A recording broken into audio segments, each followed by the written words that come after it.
So everybody, this is one of our regular Tuesday community chats. So thank you for joining us. I'm Eli Beckman. I'm the mayor. We've got Assistant Town Manager and Town Clerk Rebecca Vaughn.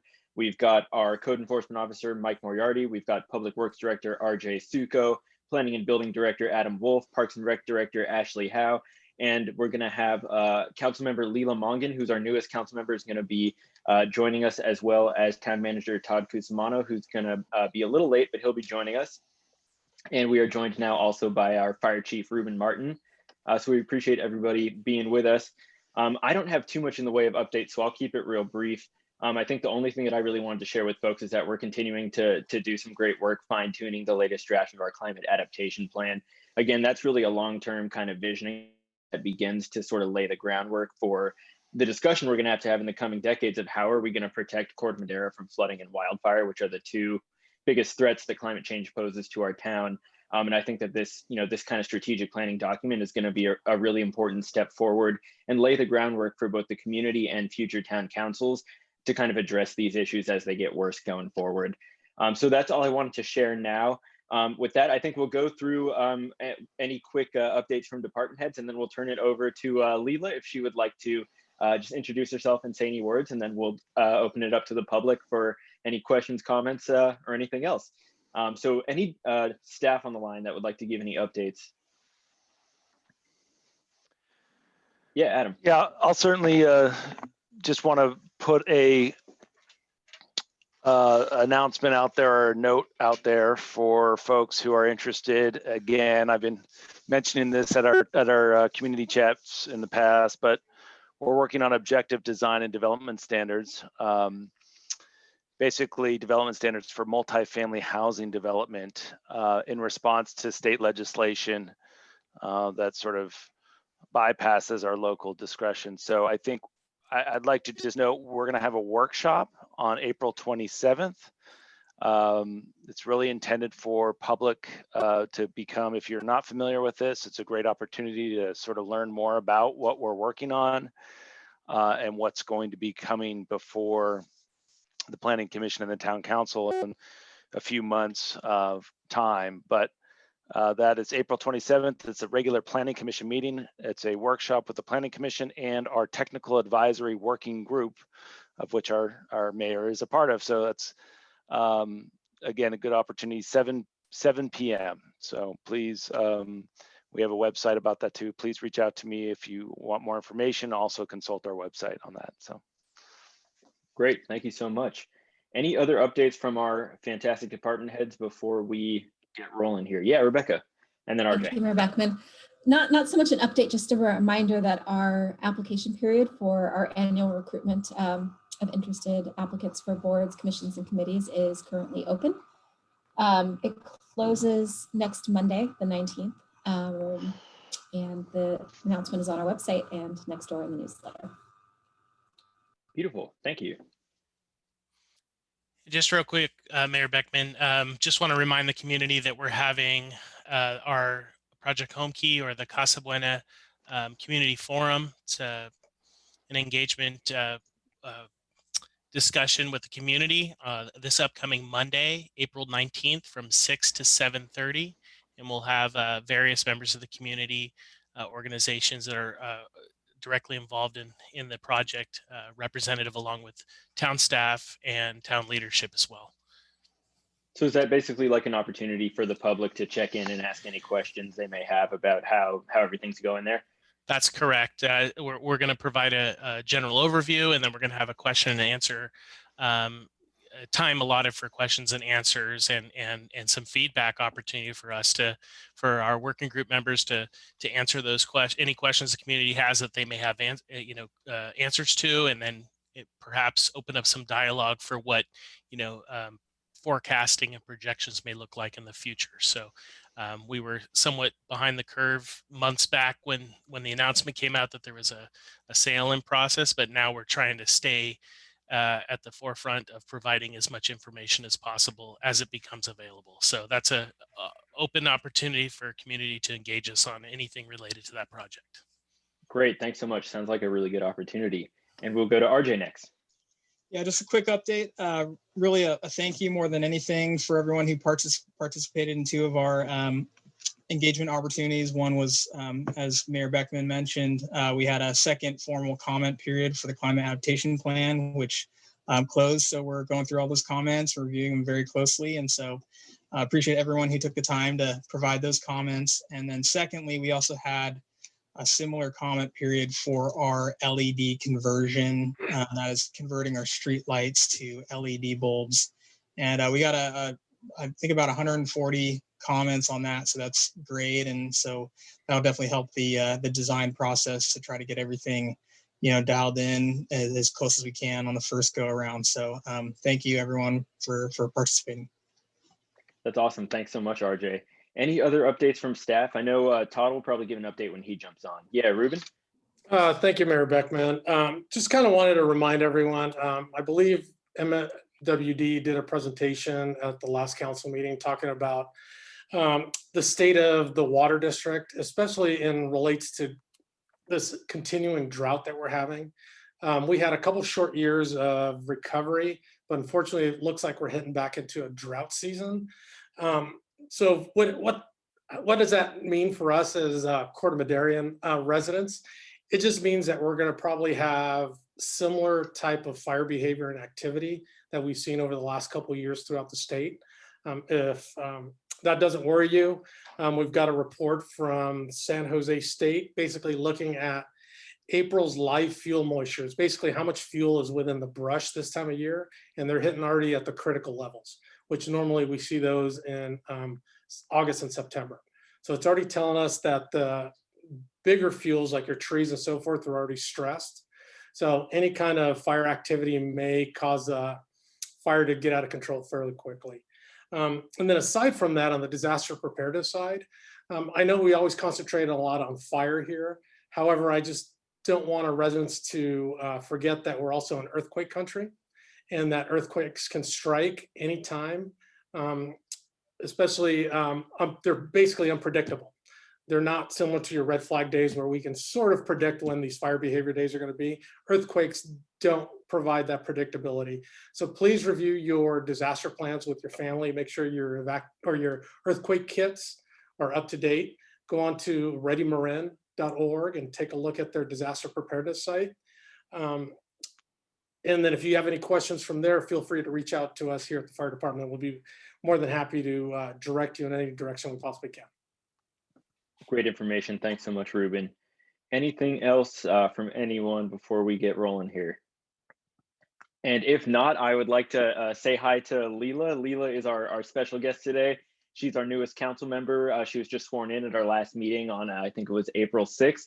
So we're thrilled to have her here. And I'd love to just turn it over to her and let her kind of say hi to everybody. And then I'm sure we'll have members of the public that might want to, jump in and just say hi or, virtually introduce themselves or anything. But take it away, Leela. Thanks, Eli. It's nice to be here and nice to see all these faces, especially, with everything being on Zoom. I just haven't gotten to meet everybody yet. So this is great.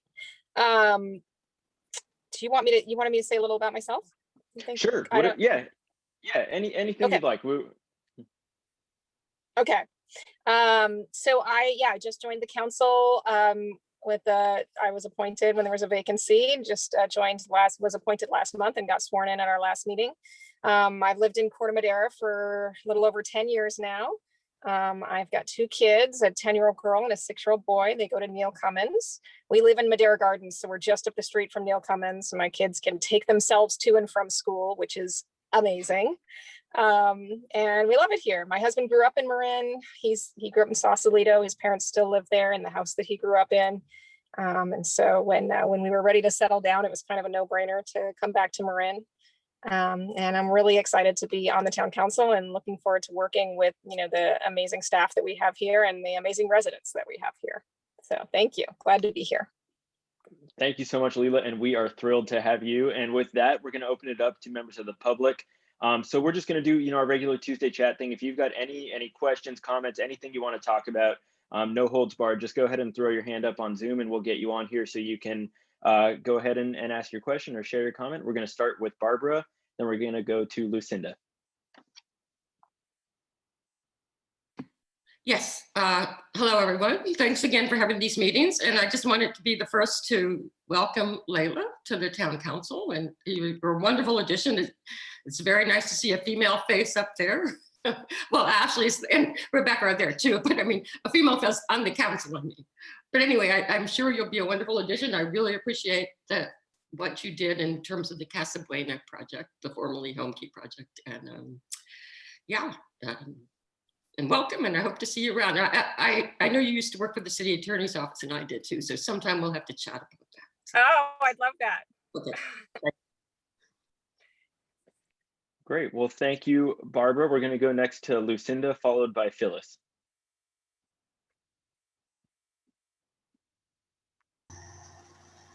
Hello, everyone. It's very nice to be with you this afternoon. Thanks again.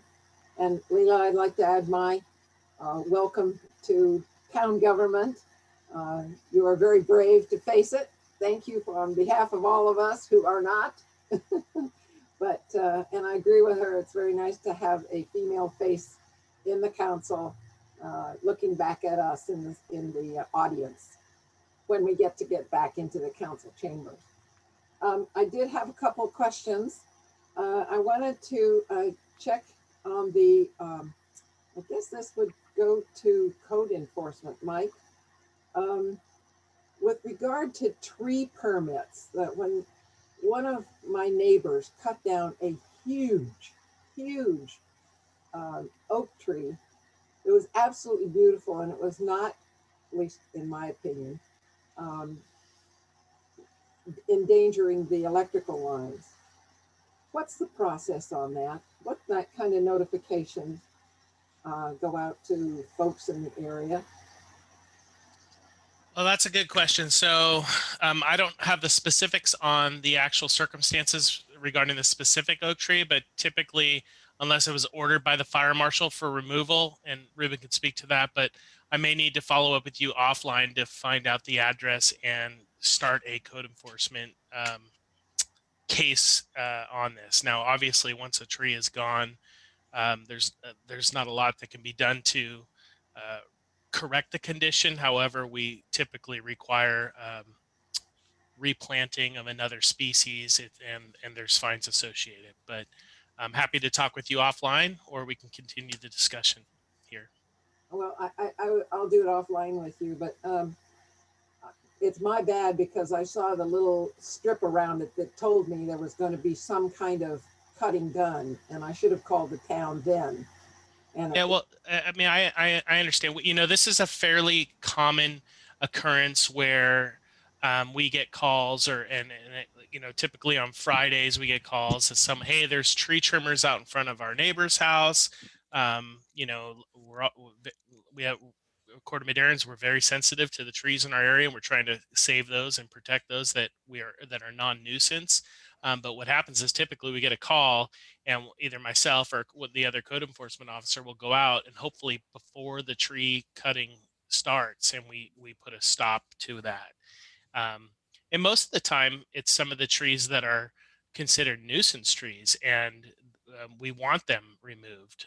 But often, you know, sometimes we do, you know, get behind this, and trees already removed, or enough has been removed where it compromises the whole tree, and then we have to do what's like an abatement proceedings. But it's a fine, and it's a requirement to replant a tree.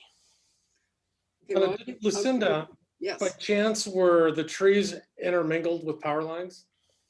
they were near, but they weren't up on the high power. Yeah, so it may have been, so there's two things. Typically the fire department will not remove an oak tree unless it's diseased or dying. Typically oak trees tend to survive fairly well with fire. However, PG&E has been doing a lot of work both in Larkspur and Corte Madera. And so they may be coming through and either removing limbs and or complete trees if they feel like they're a threat to their infrastructure. The reason I would say that I don't believe that was the case here, because there were a number of other trees that were removed that weren't around electrical lines at all. But I'll talk to Mike on that and see. Is an acacia tree considered one that the town would like to have taken out? It depends on the size and the health of the tree and whether there's any vegetation close to the ground that would then consider it as a ladder fuel to create and make that tree a hazard. However, they're not a desired tree just because of the amount of oils that are in there. But however, I've seen mature acacia trees that are not fire hazards. Yeah. I may work with you on that because I think I've got one at the lower part of my property, and I don't know what the status of it would be with regard to health. So I'll just so you know, Lucinda, it is on our list of undesirable trees, meaning if, despite the size, it could be big, it could be small, it doesn't need a tree permit to be removed. Okay. So. Okay. Okay, thank you. And then I just was going to go back to the home key project, and I wanted to see, have we gotten any kind of statistics on have the occupancy, the availability of the units, any kind of other issues that we were concerned about at the get-go, that a lot of which have been mitigated? I was just wondering what some of the other statistics might be. I don't know who to address that to. Well, I'm not sure we have the accurate number at this very moment, but if you can tune in on Monday, or I could perhaps find out some of those questions. We intend to provide that information on Monday. So okay. I know I've already solicited police and fire calls for service at the location, but I don't have the occupancy because the town's not involved in the residency there. I know at one point there were, I believe, 9 or 10 occupants, and there was a constant push to continue to inhabit the other units, but I don't know where they are in the last 2 weeks.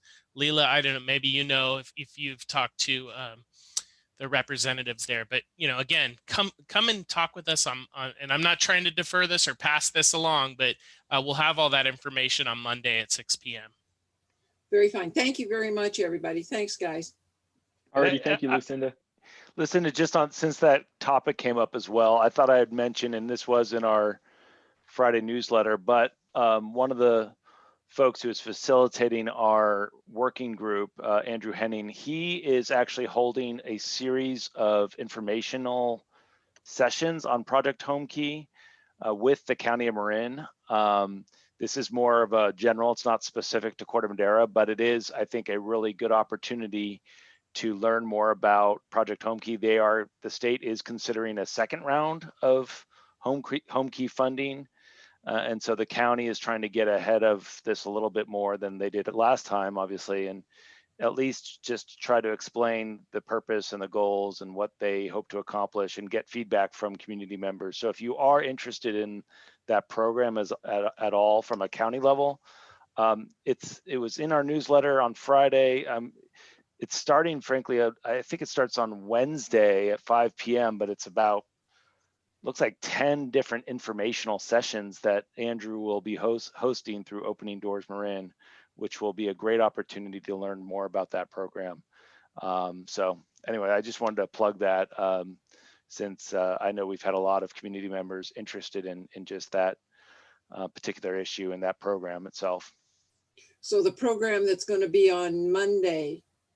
Separate, actually. It's going to be Corte Madera focused on Monday, and specifically about the Casa Buena motel that's now obviously been, we're calling it the Casa Buena, but it's now housing for homeless individuals. Okay, thank you very much. Formerly homeless individuals. Formerly. Yes, thank you very much, Lucinda. We're gonna go to Phyllis next, followed by Dorsey.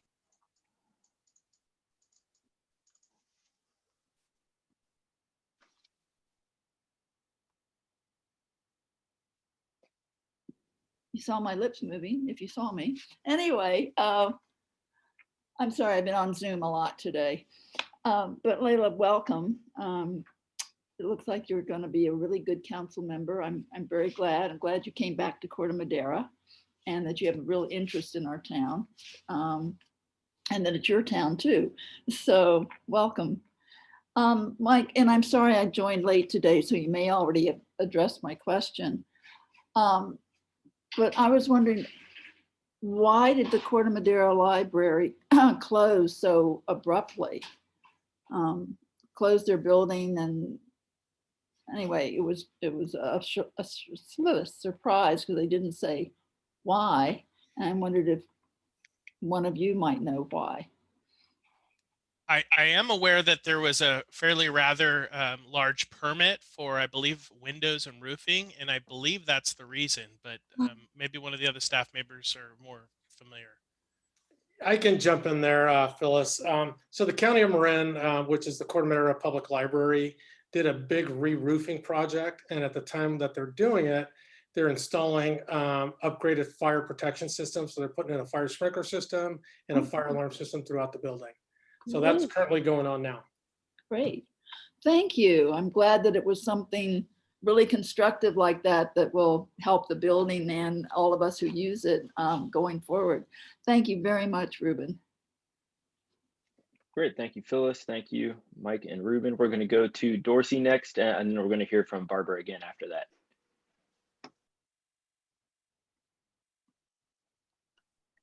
Hi, can you hear me? Yes. Hello, everybody.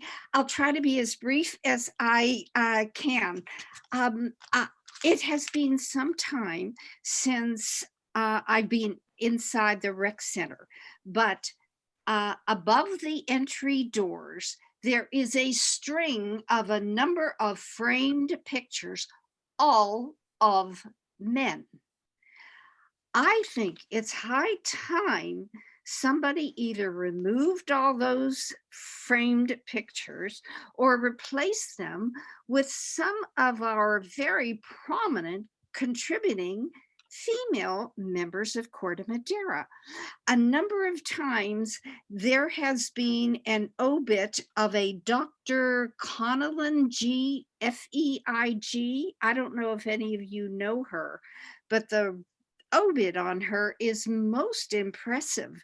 She's apparently a Corte Maderan about whom I knew nothing, and I'm happy to pass this article on to any one of you. Now, it's that type person who should be amongst those framed pictures over the door. I'm surprised nobody has ever said anything about it. It has offended me many times, not because, I mean, we certainly have had impressive men, and those of you who are facing me on my computer are amongst them. But I think we need to recognize some women. That's all I have to say. Thank you, Dorsey, and please do go ahead and share that that article if you wouldn't mind. I'd love to read a little bit more about who you're talking about. And just wanted to clarify my understanding, and anybody jump in if I'm wrong here. My understanding is that those framed photos are all past presidents or directors, whatever it's called, of the Corte Madera Lions Club. And the Lions Club being the organization that I think either solely or had a huge hand in building the rec center. So that's that's just kind of who that collection of folks is. The current president of the Corte Madera Lions Club is Lisa Perotti. I believe she's still president. She's going to have her photo up there pretty soon. I guess I haven't really looked closely to see if there were any women up there, but if not, then she will be the first. So that's exciting. But certainly point well taken, I would say. Oh, no. Thank you for enlightening me. I didn't realize that. I just thought, oh, well, it doesn't matter. Thank you very much for telling me that. No problem. A little bit of local history there for you. Anything else, Dorsey? What? No, thanks a lot. Okay, sounds good. Thank you. We're going to go back to Barbara and then to Cheryl. Yeah, just two quick points, follow up of what things people have said. I actually emailed the program director at Casa Buena because I'm trying to organize a group donation to them. And as of last Tuesday, there were 18 residents between the ages of 30 and 70. And that's all I know about it. But so that's probably pretty up to date. And then in terms of Connellan Feig, I did happen to know this person. She was a Corte Madera resident. She's quite a character. She was famous internationally in terms of her work to remember Holocaust victims. And she was a community college and a a college professor for many years, but she was not involved with the town at all. She when I knew her, which was a few years ago, she said she didn't know anybody who lived in Corte Madera, that her contacts were all outside. So it was a nice suggestion, but I don't think her picture belongs on the wall at the community center. So that's all I had. Thanks. Thank you so much, Barbara. We're gonna go to Cheryl next, and then I see Dorsey's hand up again. Not sure if that is just left over, but we can check in with her as well. Good afternoon, everyone. I appreciate opportunity to catch up on town affairs and see everyone in person too, or Zoom person. I've heard glimmers about redesign of the community center and possibilities. I haven't really followed that closely, but I want to point out that when we were using the community center, particularly for large public meetings, people were bringing their bikes inside because there's really no parking. The only bike parking is across Cafe Verde. And I think that new plans should really include some safe bicycle parking, whether it's inside, and probably not inside on the patio, but I think there's space, preferably in the front of the building so people can see it and people feel more secure about leaving their bike, I think, where there's traffic instead of in the rear. And I've taken pictures of bike racks in Europe and elsewhere. So I have a lot of resources to tap into for design. It doesn't have to be really utilitarian ugly. It can really enhance a building. So I'll be happy to be a resource for that. Cheryl, you are the authority on bikes, so thank you so much for sharing that. And as long as you brought that up, I was just curious. We don't have any other hands up right now. I was wondering if any staff members could give us a quick update on just kind of what the status of the whole Parks and Rec master planning process is, which I'm pretty sure touches on future thoughts about the rec center. Sure. Right now we're in the final stages of preparing the community needs assessment survey that will be administered and sent out to all of our residents. Probably in the next few weeks. We have a check-in meeting on Friday with our contractor that's going to be submitting that and collecting all that data and reviewing it. And then following a few months of analysis and kind of reporting summaries this summer, we'll begin our community engagement sessions early fall. And then we'll be able to, hopefully we'll be able to have some in person, but we'll definitely have some Zoom opportunities to collect feedback from people. And that is excellent feedback to provide during those times. That is great. Very exciting. Thank you, Ashley. We don't have any other hands up right now. So I just wanted to say again, if anybody on the line, we got a good number of folks, anything you might want to talk about, we're here for you. Happy to answer any questions or address any concerns you might have. We just got a hand up from, oh, good. Okay, so we're going to go to Karen next and then Susie. Hi.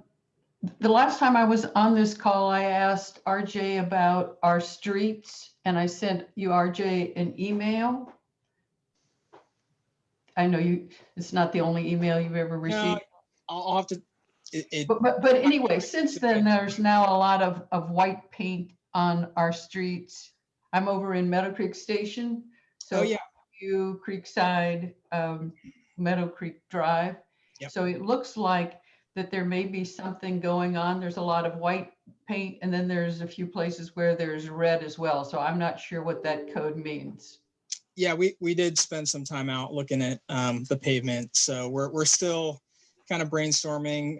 There's a couple different directions we could go with it, but I do see the need for some enhancements on the pavement, both kind of short term and then, a little bit more longer term. So yeah, and so that's what the marks mean, and I'll have to sift through my junk mail to get back to you on any specifics. But yeah, as long as I know you've got it in the crosshairs, and the paint, seeing the paint was like, oh, okay, somebody's out here with at least with a can. So I know my the president of our HOA board, I think she's going too fast, that she's complaining about potholes. So I told her to slow down, but.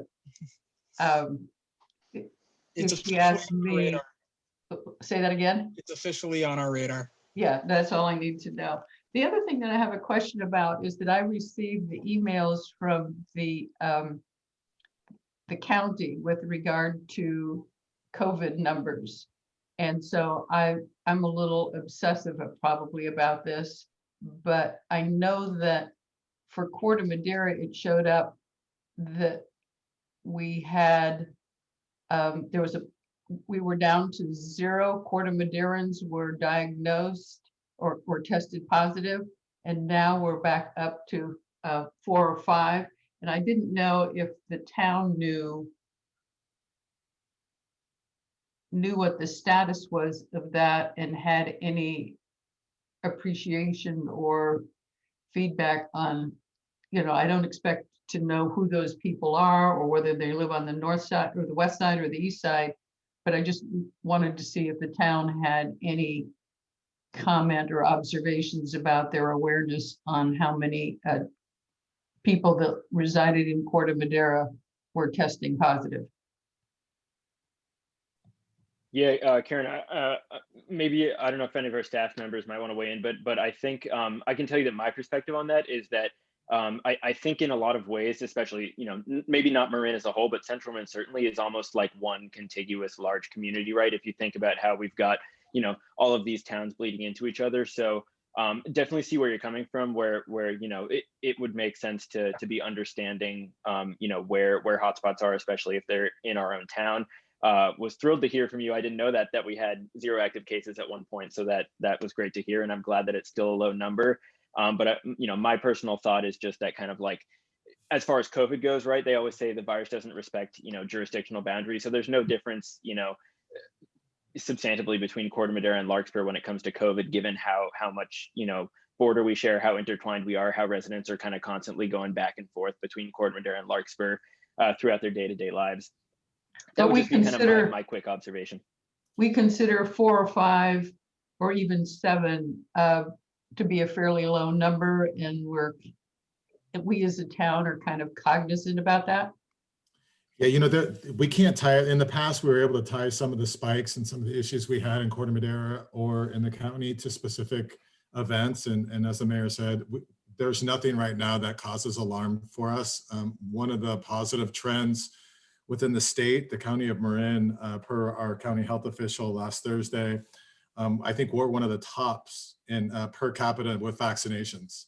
And so that's really what we're seeing. Our numbers are starting to dip, go down. We're starting, we're about to move into the next positive tier in the coming weeks. And so we're focused on those vaccinations. It's real positive.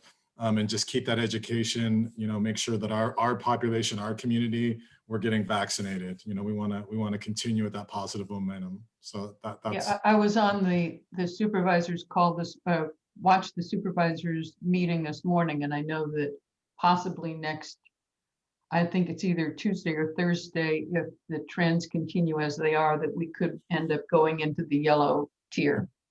But we're not seeing any spikes specific where we can say that's indoor dining, that's from retail, that's from an event. We're not seeing that right now. It's not related to dog parks. Yeah. All right. Mike, you're on fire today, Karen. All right, thank you. Okay, thanks, Karen. We're going to go to Susie next, and then Cheryl, because they've been waiting, and then I would love to pass it over to Todd if he's got any updates for us. So let's get Susie on here. Hi. I have a question for RJ, or maybe others you might know also, but it's regarding who pays for when we do have goats out in the marsh. Is that our town pay for that, or is that like a Golden Gate Bridge pay for that, or what? That's the Golden Gate Bridge District. Okay, so they hire the goats. Correct. Okay, yes. Which means also that if there's something weird growing out there that we should tell Golden Gate Bridge about it, and it's not RJ's problem. That's correct. But we're happy to pass it on. If you have some information, we're happy to pass that info on. Okay, because there was some Scotch broom growing out there, and it is if you get that stuff when it's little, it is no problem. And boy, if you get it when it's big, it's all over the place. And so I just know that that's something that we might want. It's on the east side, out by the right close to one of the big towers out there. And there's just a little bit of it, but it's there blooming with this little yellow buds on it. So, and Eli, just so you know, the Women's Club had a great deal to do with the building of that community center also. So I was hoping somebody was going to come in and kind of fill in the rest of the story there. So thank you. I mean, my Corte Madera history is incomplete. You got it. I mean, I don't care about the men's pictures up there, but you know what? You just do have to know the history about the Women's Club and the community center, because we're very proud of that. And there's just one other thing, and that has to do with, since you're all here, Todd's heard this already, but when you speak about renovating things around the community center area, bathrooms are just it for me. I mean, and absolutely, it just has to happen. I often compare to Sausalito, who built bathrooms right in the middle of downtown. And this is an area where there could be graffiti, there could be all kinds of stuff going on. And it's also, a visual thing. It can be done. And I really think that Cafe Verde's bathroom should not be used as it is being used today. And if you talk to anybody down there, the kids are going in and out of there, changing their clothes in there. It's a little teeny one, place. So anyway, it's a really, I'm going to be talking bathrooms all the time now. Thank you all so much. All right, sounds good. Thank you, Susie. We're going to go to Cheryl next, and then we'll have a quick break to let Todd give us any update he's got before we take any more hands. So here is Cheryl. I want to thank Susie for mentioning the Women's Club contribution to the community center. But I raised my hand on another matter for RJ. The path along Warrenham, on the south side of Warrenham by the DMV, is in very poor condition. Recently, there's a lot of white spray paint there. I'm wondering, is the town going to take that up? Is that the town's work, and are we going to see some improvement there? So, yeah, Cheryl, you may recall that's part of the Central Marin Regional Pathways Project. So we actually had received active transportation funds to prepare the design. We don't have construction funds yet. We do have some possibilities in the works through some other funding, so we're pursuing that. So we're hopeful that that'll turn into a project here in the next 2 to 3 years that we can build. In the meantime, there are some routes that are uplifting the path, and we were notified by one of the locals, and so we're notifying the DMV because those trees are on their property, and meanwhile have kind of just painted them to improve visibility of them. And depending on what we hear from the DMV, we may be forced to kind of take in some action and kind of grind those down later in the summer. But a couple different paths that could lead to, and we're kind of just keeping our eyes and ears open on both of those. Okay. Thank you, RJ, and lean hard. Great, thank you, Cheryl. Good stuff, RJ. Thanks for sharing that. I know that and the Redwood Highway path that was super bumpy from all those tree roots before we redid it. I remember biking over those things getting to Neil Cummins when I was a little kid, and it's just like insanely bumpy. You felt like you were gonna get shaken off your bike. So it's really great to see that work either being done or slowly moving through the process. So thank you so much. I see a couple more hands up. Let's take a quick break and pass it to Todd so he can give us any general updates he might have that we haven't gotten to so far. Then we'll come back to Lucinda and Pat and whoever else may put their hands up. And you are muted, sir. Sorry about that. Thank you. And I'm sorry I'm late to the call. My daughter's trying out for the high school soccer team, so I was out there rooting for her. So a lot's going on. High level, a few items are coming to the council in the coming weeks. The climate adaptation plan, as we discussed, really in a lot of forums via the town and our community. We opened it, our revisions. We made revisions to the CAP. We brought that back to the community for a 14-day comment period. That comment period is closed. Staff, the mayor and I have met with staff and the consultants to discuss any necessary revisions, and we're working on that now. We're hoping to have those revisions in the coming days. And then we will open it up to a Zoom call and really have a chat with the mayor and I and some of our staff just to update the community on where we're at. And then we plan on bringing that document to the council in May for approval. And then what our plan is to basically then reset and pivot and then engage, as we've talked about, the communities over on Mariner Cove and Marina Village, and to re-engage and really talk about, you know, our efforts and what we're going to do into the future. And so a lot's going on there. On the other side, on the hillsides, we've had discussions, you know, in talking to our residents on the hillside. We've really never, as a town, officially put in a request to the CPUC or PG&E to underground those areas that we deem to be high risk, whether it be the entire neighborhood or a specific roadway ingress, egress, and evacuation route.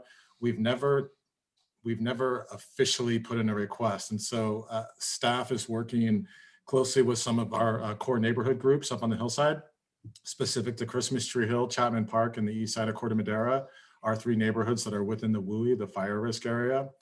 And so we hired an expert to help us basically present a records request for information to PG&E on a number of data points.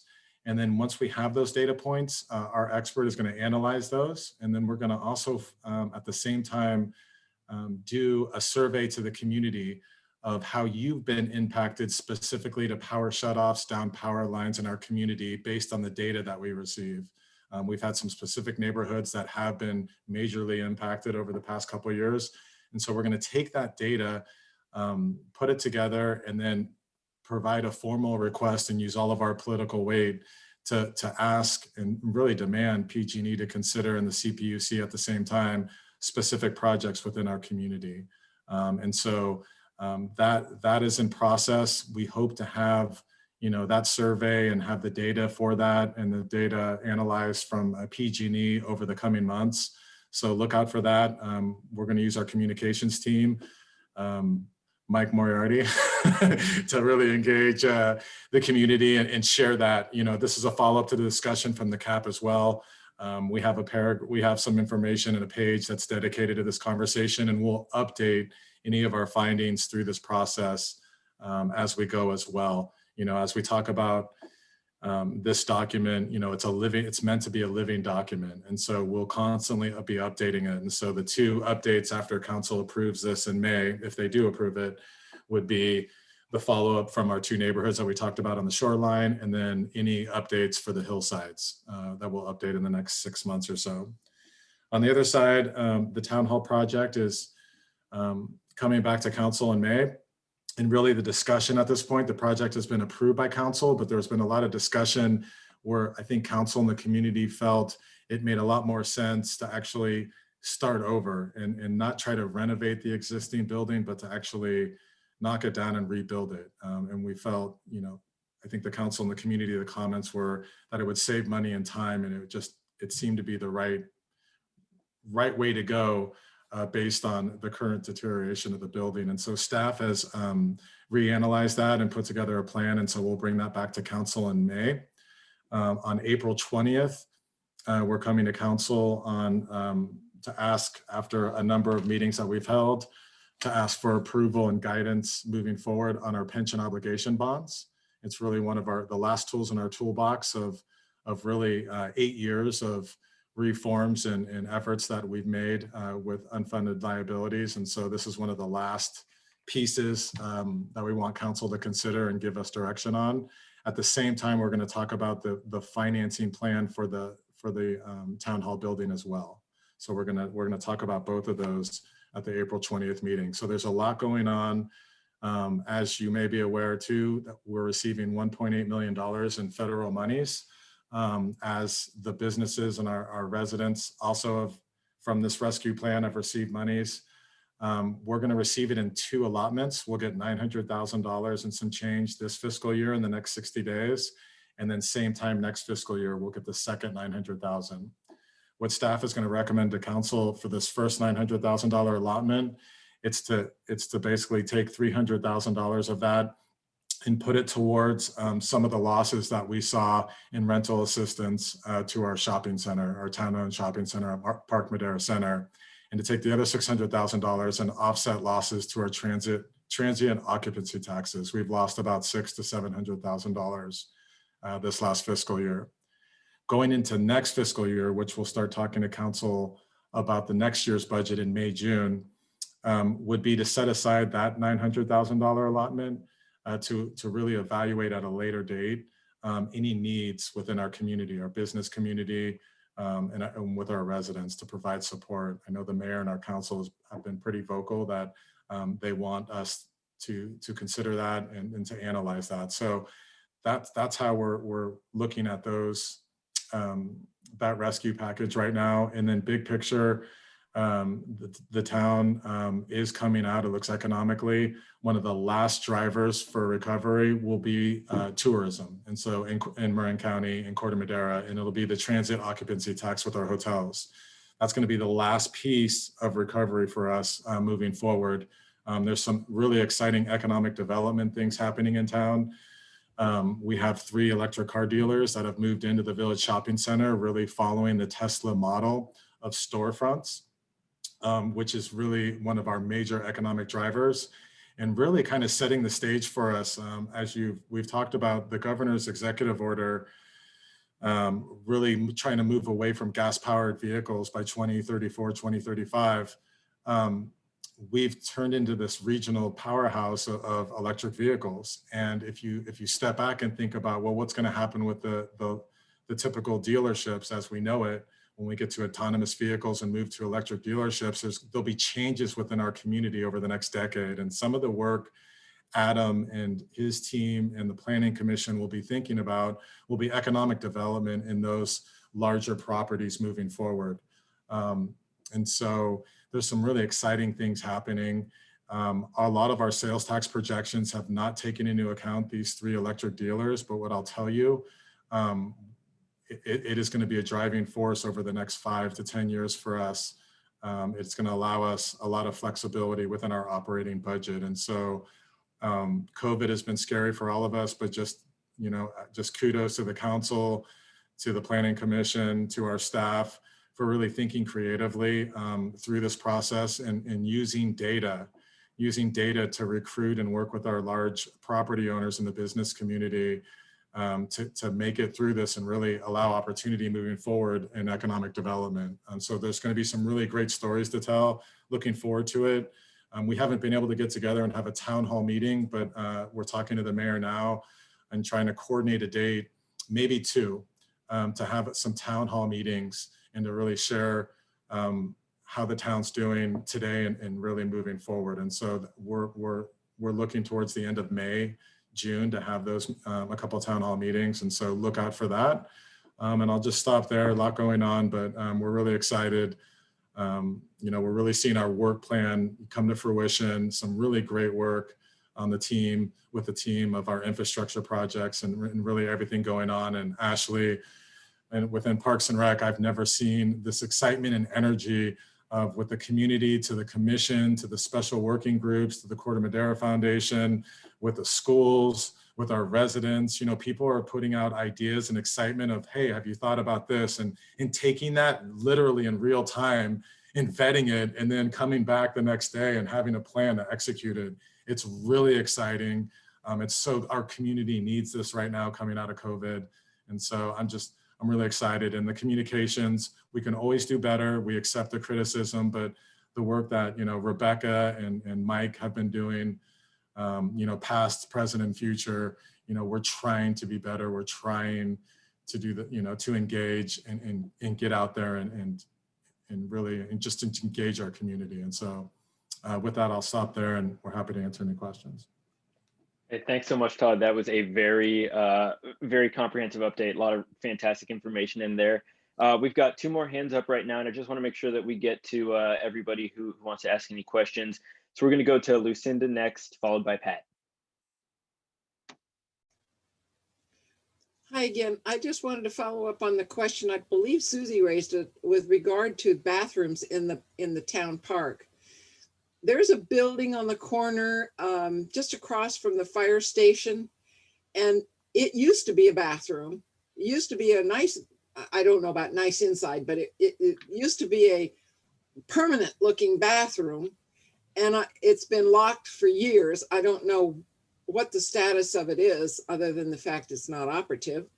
But I'd like to see that we move more toward the permanent building type bathroom accommodations, as opposed to these awful potty boxes that scream out, here's a potty place, and they smell and they don't have running water.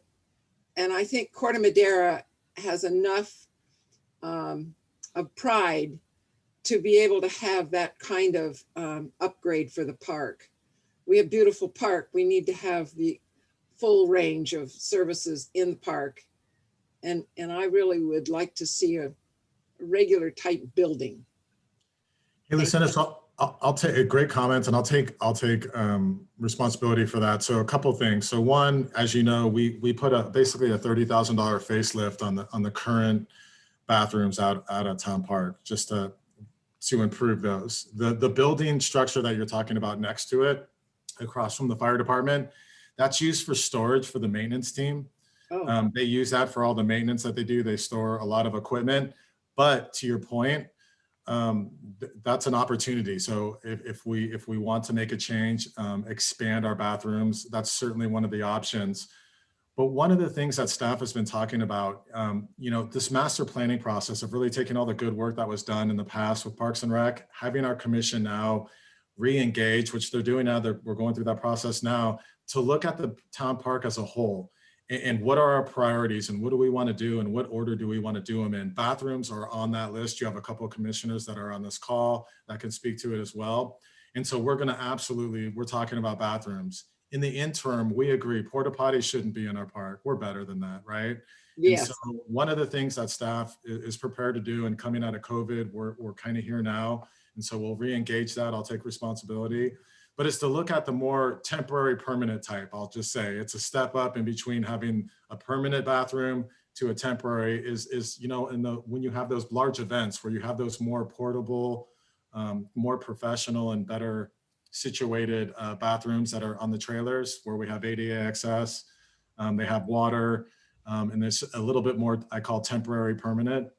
And so we're contemplating putting one or two of those within the park, maybe one by the bathrooms, maybe one on the east side, but we want to use that conversation through the commission to have them vet that, have a process to our decision making. So it's just not staff comes up with, here's our solution. We want to make sure that we have this conversation with the community and the commission and staff, and then engage. So that's coming. And so I would point you to public comments or any engagement to the commission and to Ashley and her team as they start to talk about that in the coming weeks. Will do, and thank you for the update. As a resident, I would really like to see no temporary potty boxes in the park unless it's for a special occasion when you bring in the additional availabilities, but not permanently ongoing. Thank you. Great, thank you very much, Lucinda, and thank you, Todd. That was really helpful. We're going to go to Pat next. Thank you so much. I just want to, on the Parks and Rec Commission, I just want to say that we have definitely voted as a commission to prioritize bathrooms above and beyond. So we're doing the long range planning for Town Park, including a Park Madera Center, and how to eventually incorporate that into the community more. And, but we have voted at least a year ago that we really wanted to prioritize bathrooms. And looking at it now, I just realized, oh my gosh, nobody really wants to do the bathrooms. So, we took initiative on Town Park Plaza because it's a really fun thing to do, with creating a new community living room and realizing that community centers can be open space too. And we got all excited about that, but we definitely prioritized bathrooms as number one. And so I think somebody needs to be assigned the job, because nobody wants to do the bathrooms. It doesn't create the same kind of excitement that other things do. So if you want our little group subcommittee to take it on, we can do that. I think Jonna Hale has an excellent suggestion of where to put the bathroom. There's sort of that unused area between Park Madera Center and the park. And if we take down that ugly green metal fencing between the two, there's lots of space that opens up where you could install a bathroom. So happy to help in any way I can. And but I don't think it should be either or. I think Corte Madera has the resources, as you said, with our amazing tax base, that we should be exploring ways to really create more community gathering spaces in the outdoors. It's like the most inexpensive community center you can build. I thought that with the dog park. It's like a new community center, and it was the cost of putting up a fence. So I hope we do yes and instead of we got to choose between this or that. And that's all from me today. Thanks for hearing me out, and welcome, Leela. I can't wait to meet you in person. We're gonna have coffee. It'll be fun. All right. Thanks a lot, guys. Thank you. Great. Thanks so much, Pat. And I look forward to seeing what comes out of the process with regards to not just the bathroom situation, but the whole kind of master planning.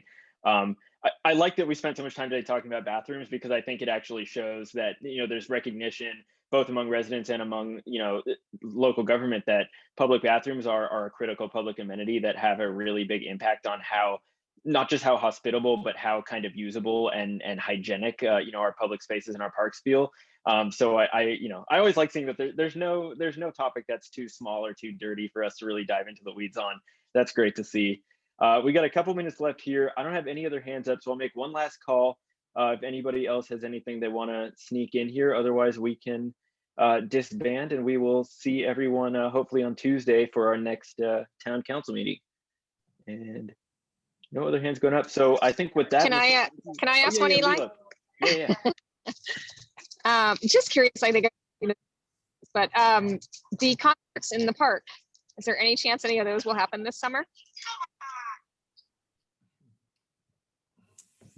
You cut out a sec for me. Sorry. Did staff catch that? Concerts in the park, is that what we asked? Yeah. I assume they're going the way of the parade, but just curious.